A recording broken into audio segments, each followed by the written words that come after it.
इस बीच देहरादून से एक बड़ी खबर का रुख कर लेते हैं। बड़ी खबर देहरादून से सामने आती हुई बड़ी खबर, बड़ी जानकारी। उत्तराखंड के 75 पुल सुरक्षित नहीं है, वहीं सेफ्टी ऑडिट में ये बड़ा खुलासा हुआ है। तो बड़ी खबर, बड़ी जानकारी आपको बता रहे हैं। इनमें से कुछ पुलों की स्थिति ज्यादा खराब है और खतरनाक पुलों पर यातायात रोकने के निर्देश जारी कर दिए गए हैं। तो बड़ी खबर, बड़ी जानकारी। उत्तराखंड के 75 पुल सुरक्षित नहीं है और सेफ्टी ऑडिट की रिपोर्ट में यह बड़ा खुलासा होता हुआ। वहीं इनमें से कुछ पुलों की हालत काफी ज्यादा खराब बताई जा रही है, जिसके चलते इन पर यातायात को रोकने के निर्देश दिए गए हैं।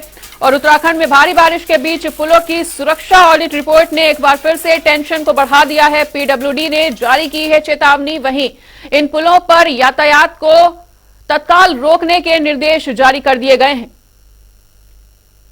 तो किस जगह पर कितने पुल असुरक्षित हैं, वो ग्राफिक्स के जरिए हम आपको टीवी स्क्रीन पर दिखा रहे हैं। सेफ्टी ऑडिट में यह बड़ा खुलासा हुआ है कि किन किन जगहों पर कितने पुल असुरक्षित पाए गए हैं। आपको बताना चाहेंगे कि उत्तराखंड में करीब एक माह से लगातार बारिश जारी है और बारिश से उत्तरकाशी सबसे ज्यादा प्रभावित जिलों में से एक है।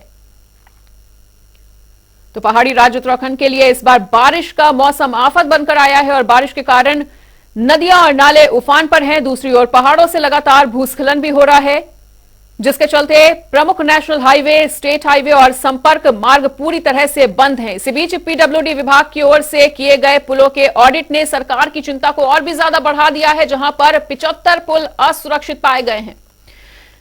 तो किस किस जगह पर कितने पुल असुरक्षित हैं, वो भी हम आपको ग्राफिक्स के जरिए दिखा रहे हैं। और उत्तराखंड के 75 पुल फिलहाल सुरक्षित नहीं हैं, जिन पर यातायात को रोकने के निर्देश जारी कर दिए गए हैं। और इस ऑडिट रिपोर्ट ने सरकार की चिंता को भी बढ़ा दिया है। रिपोर्ट्स की माने तो बारिश से उत्तरकाशी सबसे ज्यादा प्रभावित जिलों में से एक है। वहीं हाल ही में चमोली पुलिस की ओर से बताया गया कि सड़क पर पत्थर गिरने से बद्रीनाथ राष्ट्रीय राजमार्ग, नंदप्रयाग और छिनका के पास भी जो मार्ग है वो बंद कर दिए गए हैं। और फिलहाल इस वक्त की जो बड़ी खबर, बड़ा अपडेट हम आपको बता रहे हैं वो ये कि उत्तराखंड के 75 पुल असुरक्षित पाए गए हैं, जिन पर यातायात को रोकने के लिए निर्देश भी जारी कर दिए गए हैं। और इस खबर ने सरकार की चिंता को और भी ज्यादा बढ़ा दिया है। तो ये बड़ी खबर, बड़ी जानकारी आपको बता रहे हैं। उधर उत्तराखंड पीडब्ल्यूडी विभाग के सचिव डॉक्टर पंकज पांडे ने बताया है कि राज्य भर में सुरक्षा ऑडिट के दौरान 75 पुल असुरक्षित पाए गए हैं।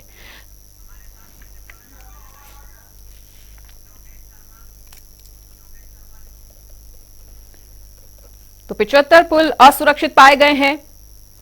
और आपको बता दें कि कौन कौन से पुल असुरक्षित है, किन किन जगहों पर, वो भी हम आपको ग्राफिक्स के जरिए दिखा रहे हैं।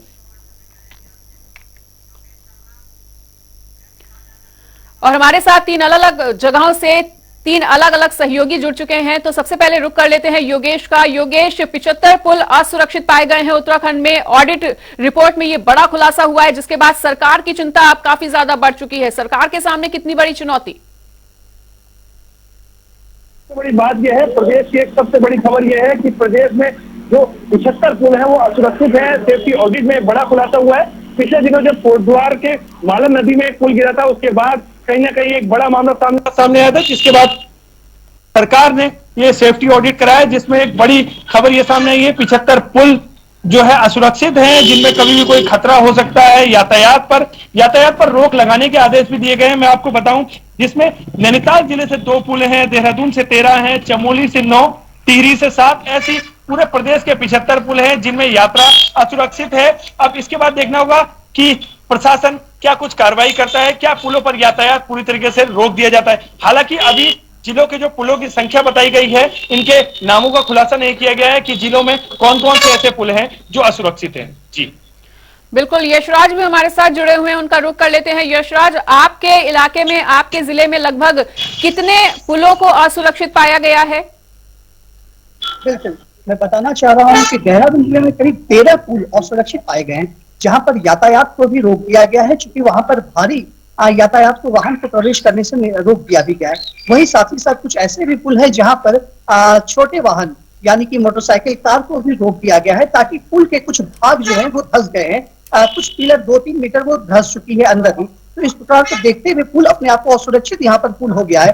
वही जब अधिकारी से बात की गई, उन्होंने स्पष्ट रूप से कहा कि पुल के बाधित होने का, पुल के जर्जर होने का एक सबसे बड़ा वजह अभी की बारिश है, क्योंकि लगातार करीब 1-1.5 महीने से बारिश हो रही है। इस बारिश की वजह से पुल के कुछ पिलर जो है वो जर्जर हो चुके हैं और जमीन के नीचे धंस गए हैं, क्योंकि यह वजह बताई जा रही है यहाँ पर। जी बिल्कुल, विकास भी हमारे साथ जुड़े हुए हैं, हमारे सहयोगी विकास का रुख कर लेते हैं। विकास, हरिद्वार में कितने पुल असुरक्षित पाए गए हैं? क्योंकि हरिद्वार एक ऐसा इलाका है जहां पर श्रद्धालुओं का आवागमन सबसे ज्यादा होता है, ऐसे में श्रद्धालुओं के लिए कितनी बड़ी परेशानी?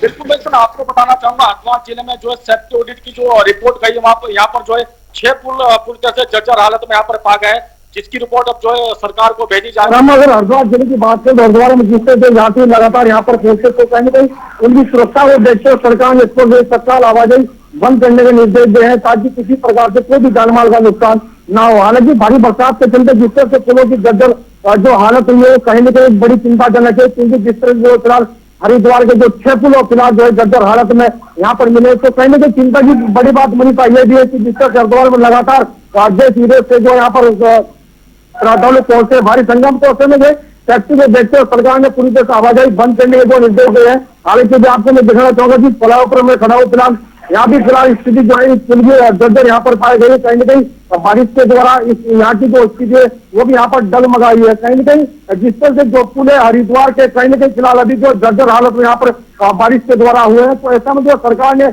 यह भी निर्देश जारी किया कि जो भी जो पुल है वो कहीं ना कहीं पूरी तरह से चेक किया जाए। PWD को भी जो साफ तौर पर निर्देश दिए गए हैं, ताकि जो पुल जर्जर स्थिति में उनको पूरी तरह से परख ले, पूरी तरह से उनको जाग ले, ताकि आने वाले समय में जो भी श्रद्धालु हरिद्वार पहुंचे किसी प्रकार का कोई भी जानमाल का नुकसान ना हो। मनीषा, बिल्कुल, योगेश का रुख कर लेते हैं। योगेश, जिस तरह से इस बारिश के कहर के बाद लगातार पहले से ही सड़कें बंद हैं, रेल मार्ग भी प्रभावित नजर आ रहे हैं, मार्ग अवरुद्ध नजर आ रहे हैं, उसके बाद अब 75 पुलों के असुरक्षित पाए जाने के बाद इन्हें भी बंद करने के निर्देश दे दिए गए हैं। यातायात पर इसका कितना बड़ा प्रभाव पड़ने वाला है?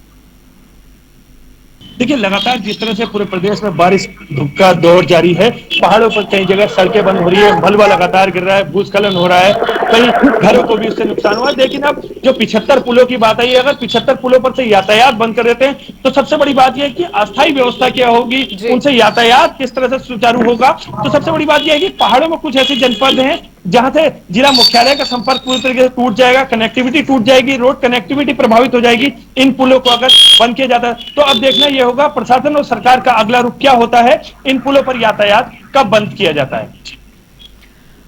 बिल्कुल, योगेश से भी जान लेते हैं। यशराज जुड़े हुए हमारे साथ। यशराज, तो लगभग 75 पुल जो ऐसे हैं असुरक्षित पाए जाते हैं, इसके बाद अगर इन्हें बंद किया जाता है तो वैकल्पिक मार्ग के लिए अभी पुलिस प्रशासन की तरफ से, निगम की तरफ से क्या कुछ जानकारी निकलकर सामने आई है? जी बिल्कुल मनीषा, मैं एक बात बताना चाह रहा हूँ कि अभी जो मेरे सूत्रों के हवाले से जानकारी मिली तो 75 पुलों की संख्या बताई जा रही है, लेकिन यह बढ़ करके करीब 85 से 90 के बीच पहुंच सकती है, क्योंकि कुछ पुल अभी भी क्षतिग्रस्त हैं, लेकिन उसका डेटा अभी तक क्लियर नहीं गया है। क्योंकि ये सूत्रों से मुझे जानकारी मिली थी कि 80 और 85 के आसपास ये पुलों की संख्या पहुंच सकती है, और यदि इतनी बड़ी संख्या पुलों की संख्या पहुंचती है तो बहुत सारे पुल ऐसे हैं, बहुत सारे जनपद ऐसे हैं कि वो लगातार एक दूसरे के संपर्क में रहते हैं। यदि वो पुलिया टूट जाती है तो जो 100 मीटर की दूरी है वो करीब 4 किलोमीटर की दूरी में बदल जाती है। तो इस प्रकार से देखते हुए लगातार पुलिस प्रशासन के द्वारा व्यवस्था कराई जा रही है, एक अल्टरनेट व्यवस्था भी खोजा जा रहा है, लेकिन अल्टरनेट व्यवस्था इस समय ये नहीं हो सकता, कारगर साबित हो सकता है, क्योंकि अल्टरनेट व्यवस्था कराने के लिए सबसे बड़ी बात यह है कि चूंकि अभी यहाँ बरसात का मौसम है, काफी बारिश हो रही है, लगातार 1-1.5 महीने से बारिश हो रही है, इसलिए अल्टरनेट व्यवस्था को भी ठीक है। बिल्कुल, तो तीनों सहयोगियों का हमारे साथ जुड़ने के लिए बहुत बहुत शुक्रिया। और यशराज ने ये बड़ी जानकारी साझा की कि ये संख्या जो है वो 80 से 85 भी पहुंच सकती है। ये सूत्रों के हवाले से बड़ी जानकारी